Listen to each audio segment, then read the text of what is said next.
Hello बच्चों, नमस्कार। मैं हूं नारायण पटेल, आपके अपने चैनल पर। आज हम बात करें विद्या ज्ञान मुख्य परीक्षा 2023 और 24, जो कि विद्या ज्ञान प्रशासन ने बताया है कि हम जो परीक्षा लेंगे उसमें कक्षा 4 और 5 के प्रश्न पूछे जाएंगे। तो इसमें जो सामान्य ज्ञान जागरूकता के प्रश्न आते हैं वो 10 से 15 प्रश्न आपको मिलेंगे।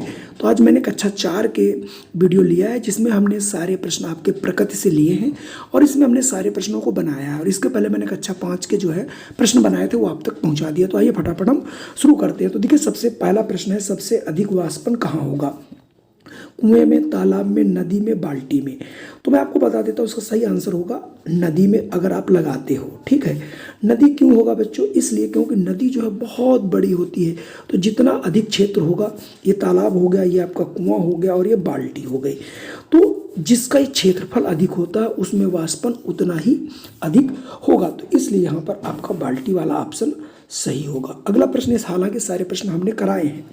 पानी को शुद्ध करने के लिए क्या डाला जाता है, उसमें क्या मिलाया जाता है? कोयला है, बालू है, मोरंग है या लाल दवा? तो सभी मालूम है, लाल दवा। ये पहले भी मैं एक प्रश्न आपको करा चुका हूँ। चलिए बढ़ते हैं अगले प्रश्न पर। तीसरा प्रश्न है, आलू में सबसे अधिक क्या होता है? प्रोटीन, कार्बोहाइड्रेट, वसा या फिर विटामिन? तो आपने पढ़ा होगा, जो आलू है उसमें सबसे अधिक होता है कार्बोहाइड्रेट, यानी ऑप्शन बी। चलिए, गेहूं की बुवाई किस मौसम में की जाती है? अच्छा प्रश्न है। ग्रीष्म में, जाड़े में, बरसात में या फिर कभी भी? तो गेहूं देखिए, अभी जाड़ा चल रहा है तो इसके जस्ट पहले, यानी जाड़े की जैसे शुरुआत होती, जैसे जैसे जाड़ा बढ़ता है बुवाई शुरू हो जाती है। और इस समय थोड़ा लेट वैरायटी होती है, इसलिए नवंबर से दिसंबर में गेहूं जो है बोया जाता है और कुछ अक्टूबर में भी बोया जाता है। तो इसका मतलब ये हुआ, ये जाड़े की फसल है, यानी ऑप्शन बी ही यहाँ से सही होगा। मैं अगले प्रश्न की बात करता हूँ। खुले में शौच करने से कौन सी बीमारी हो सकती है? कैंसर है, खुजली है, बुखार है और पोलियो है। तो मैं आपको बता देता हूँ, खुले में शौच करने से बच्चों पोलियो रोग फैलता है। ठीक, इसीलिए बताया जाता है कि अपने घर में सभी लोग शौचालय का प्रयोग करें। अगला देखिए, बढ़िया प्रश्न है। मटका है, कुल्हाड़ी है, सुराही है आदि बनाने वाले को क्या कहते हैं? लोहार है, किसान है, बढ़ई है और कुम्हार है। तो हमने यहाँ पर तो हालांकि आपको आंसर बता दिया, कुम्हार होगा, लेकिन आप ऐसे ही लोहार क्या काम करता है, किसान क्या काम करता है, बढ़ई क्या कार्य करता है, ढेर सारे जो व्यवसाय हैं उनके बारे में आप चुनिए, वो कौन से औजारों का प्रयोग करते हैं ये, और वो कौन से प्रोडक्ट बनाते हैं उनके बारे में आपको याद करना है। अगला है, थ्रेसर से कौन सा कार्य किया जाता है? निराई की जाती है, गुड़ाई की जाती है, सिंचाई की जाती है या फिर मड़ाई? तो थ्रेसरिंग क्या होता है कि फसल कटने के बाद उसमें से अनाज निकालने की क्रिया को हम लोग थ्रेसरिंग कहते हैं। तो थ्रेसरिंग में जो है मड़ाई, मड़ाई शब्द जो है ये गांव देहात का है, यानी इसको मड़ाई बोलते हैं। चलिए अगले प्रश्न की बात कर लेता हूँ। शहद किससे प्राप्त होता है? सभी को मालूम है, ये शहद जो है मधुमक्खी से बच्चों प्राप्त होता है। तो मक्खी से तो मिलता नहीं है, मकड़ी से मिलता नहीं है और सभी से संभव नहीं है। अगला प्रश्न बेहद आसान है, लेकिन आप गलत मत करिएगा। पनीर किससे बनता है? गेहूं से, दूध से, सोयाबीन से, दूध व सोयाबीन दोनों से। तो यहाँ सही अगर आंसर आप लगाते हो डी, तो आप बिल्कुल सही हो। ठीक है, तो अब सोया चाप भी आता है। दूध से तो पनीर बनता ही बनता है बच्चों, लेकिन अब पनीर से भी बनता है, इसमें थोड़ा सा प्रोटीन कम करने के लिए बनता है। प्रोटीन हालांकि इसमें बहुत अधिक होता है। इसका सोयाबीन से पहले दूध बनाया जाता है, दूध से फिर पनीर बनाया जाता है, इन दोनों से बनता है, तो आपको ये याद रखना है। अगला है, पश्मीना क्या है? पश्मीना की अक्सर सालें बनती हैं, बहुत महंगी सालें बिकती हैं। तो अक्सर बच्चे इसमें गलत कर जाते हैं कि ये भेड़ से यानी ऊन से बनता है, कि पहाड़ी बकरी से बनता है, या सूअर से, या पहाड़ी भेड़ से बनता है। तो अगर आपने यहाँ पर उत्तर लगाया है पहाड़ी बकरी, तो आप बिल्कुल सही हैं। जी हाँ, जो पश्मीना है ये पहाड़ी बकरी होती है और इससे ऊन निकाल करके जो है साल वगैरह बनाई जाती है, जो अत्यधिक गर्म रहती है। मछली पालन को क्या कहा जाता है? एपी कल्चर, सेरी कल्चर, पीसी कल्चर या फिर इनमें से कोई नहीं? तो जो मछली पालन है उसको कहा जाता है पीसी कल्चर। ठीक है, अगला प्रश्न है, पूरा प्रश्न बहुत ध्यान से जरूर पढ़े। उभयचर जीव कौन सा है? मेढक है, कछुआ है, मगरमच्छ है? तो अगर आपने आंसर चुना है सभी, तो आप बिल्कुल सही हैं, क्योंकि मेढक है, कछुआ, मगरमच्छ तीनों ही जल और थल दोनों में रह सकते हैं। अगला है, रेगिस्तान का जहाज किसे कहा जाता है? ये प्रश्न हम नहीं बताएंगे, इसका आंसर सभी लोग कमेंट में जरूर करेंगे। बैल है, ऊंट है, हाथी है और घोड़ा है। अगला प्रश्न है, मूली किस प्रकार की जड़ है? वेरी मोस्ट इंपॉर्टेंट, मूसला जड़ है, अपस्थानिक जड़ है, कंदील जड़ है, या इनमें से कोई नहीं? तो मूली जो होती है बच्चों वो मूसला जड़ होती, आपको भी पता होगा, नहीं पता तो आप तुरंत जाइए और पढ़िए इनको।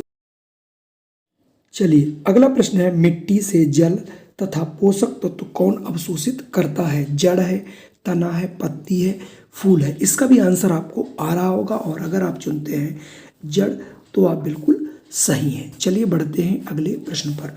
अगला प्रश्न है, आलू एक है, कौन चीज़ है? जड़ है, तना है, पत्ती है, फूल है? अक्सर बच्चे इसमें गलती करते हैं, उसे जड़ लगाते हैं। तो आलू जो है बच्चा वो तना है, जरूर याद रखिएगा, इसके बारे में आप लोग जरूर पढ़िए। पत्तियां हरी क्यों होती हैं? क्लोरोफिल के कारण, हरे रंग के कारण, नाइट्रोजन के कारण, ऑक्सीजन के कारण, और इसका सही आंसर है क्लोरोफिल के कारण जो है पत्तियां हमारी हरी होती हैं। अगला प्रश्न है, फूल के कितने भाग होते हैं?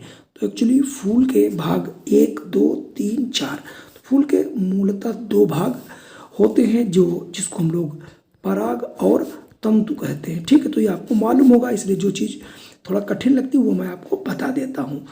निम्न में मरुस्थलीय पौधा कौन है? मरुस्थली का मतलब होता है जो आपका बालू में, यानी जहाँ बहुत अधिक बालू ही है, मिट्टी नहीं है, पानी की बहुत कमी है, ऐसे स्थानों को मरुस्थल कहते हैं। कौन सा है? अमरूद है, नागफनी है, केला है, चीड़ है? नहीं, वहाँ पर है बच्चों नागफनी, क्योंकि नागफनी में आपने देखा होगा ये पत्तियाँ पर जो कांटे बन जाते हैं, जो तने के ऊपर जो मांसल जैसा रहता है, जो कांटे हैं वही उसकी पत्तियाँ होती हैं। ठीक है, निम्न में पर्वतीय पौधा कौन सा, यानी पर्वतों पर कौन पाया जाता? आम है, केला है, देवदार, नीम?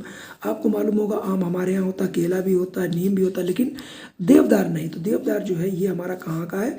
पर्वतीय पौधा है। अगला प्रश्न है 19वां, निराई किससे करते हैं? तो निराई फावड़े से की जाती है कि हंसिया से की जाती है, खुरपी से की जाती है, या इनमें से कोई नहीं? सभी बच्चे अगर गांव के हैं तो वो जरूर लगा लेंगे कि जो निराई है वो सदैव खुरपी से की जाती है। अगला है, निम्न में कौन रासायनिक खाद है? गोबर की, सड़े गले घास फूस की, या फिर यूरिया, या इनमें से कोई नहीं? तो जो यूरिया है ये रासायनिक खाद है। ठीक है, तो इसको भी मुझे याद रखना। अगला है, ट्रेन में टिकट कौन चेक करता है? तो ट्रेन में टिकट कौन चेक करता है? ड्राइवर है, गार्ड है, टीटीई है, या पुलिस है? तो आपने देखा हो ड्राइवर तो नहीं आता, गार्ड भी नहीं, लेकिन आपको कभी पुलिस भी दिखाई पड़ती होगी। वो सामान सुरक्षा के लिए होती, टिकट चेक नहीं करती, वो अनऑथराइज रूप से टिकट को पूछ लेती है, तो उसका कोई मतलब नहीं। वैसे टिकट चेक करने के लिए होता है टीटीई, तो आप लोग इसे याद रखेंगे। अगला है, कुंभ मेला कहाँ नहीं लगता है? लगता नहीं पूछ रहा, कहाँ नहीं लगता है? प्रयाग में, हरिद्वार, उज्जैन, लखनऊ? तो आपको पता है प्रयाग में बहुत मशहूर है, हरिद्वार में भी, उज्जैन में भी, लेकिन लखनऊ में जो है कुंभ मेला नहीं लगता, क्योंकि यहाँ पर गंगा निकलती ही नहीं है, और दूसरा कुंभ का मेला यहाँ लगता भी नहीं है। अगला, उत्तर प्रदेश का कौन सा जिला इत्र के लिए सबसे अधिक प्रसिद्ध है? यानी इत्र जो आप लोग सुगंध लेते हैं, शादी बारातों में लगाते हैं, कन्नौज है, गोरखपुर है, हरदोई है और प्रयागराज है। तो पूरे भारत में ही नहीं बल्कि विश्व में प्रसिद्ध है कन्नौज जिला, जो कि इत्र के लिए प्रसिद्ध है। तो आप लोग भी इसे याद रखेंगे। अगला, विद्युत किससे बनाई जाती है? जो इलेक्ट्रिसिटी है वो जल से बनती है, हवा से, कोयले से, या उपरोक्त सभी से? तो अगर आपने यहाँ पर चुना है उपरोक्त सभी, तो आप बिल्कुल सही हैं, क्योंकि जल से भी बनती है और हवा से भी लोग बना रहे हैं और कोयले से भी बना रहे हैं, पवन ऊर्जा जिसको बोलते हैं, उससे भी विद्युत धारा बनाई जाती है। अगला प्रश्न है, भारतीय नोट पर किस महापुरुष का चित्र बना रहता है? चंद्रशेखर का बना रहता है, या भगत सिंह का, या महात्मा गांधी का, या फिर लक्ष्मी गणेश का? तो अगर आपने इसका तो आंसर सभी को पता होगा और सभी जानते हैं, महात्मा गांधी का जो है चित्र बना रहता है। अगला है, ऑनलाइन टिकट को क्या कहा जाता है? ई टिकट कहा जाता है, बी टिकट कहा जाता है, सी टिकट, या फिर डी टिकट? तो जितने भी आप ऑनलाइन काम करते हैं उसको हम लोग ई टिकट बोलते हैं। तो यहाँ से ऑप्शन ए वाला सही होगा। अगर मैं अगले प्रश्न की बात करूँ, लखनऊ किस नदी के किनारे बसा है, गंगा है, यमुना है, गोमती है, घाघरा है। तो गंगा बच्चा जो है, ये जो लखनऊ है बच्चा, ये गोमती नदी के किनारे बसा हुआ है। ठीक इसी प्रकार से आप याद कर सकते हैं कि गंगा नदी के प्रमुख किनारे कौन कौन से शहर बसे हैं। जरूर एक प्रश्न वहाँ से मिल सकता है। अगला प्रश्न शायद आपके लिए कठिन हो सकता है, लेकिन एक कठिन प्रश्न है नहीं, इसको आपको बताना है कि भूल भुलैया कहाँ है। पहली बात मैं बता देता हूँ, चलिए।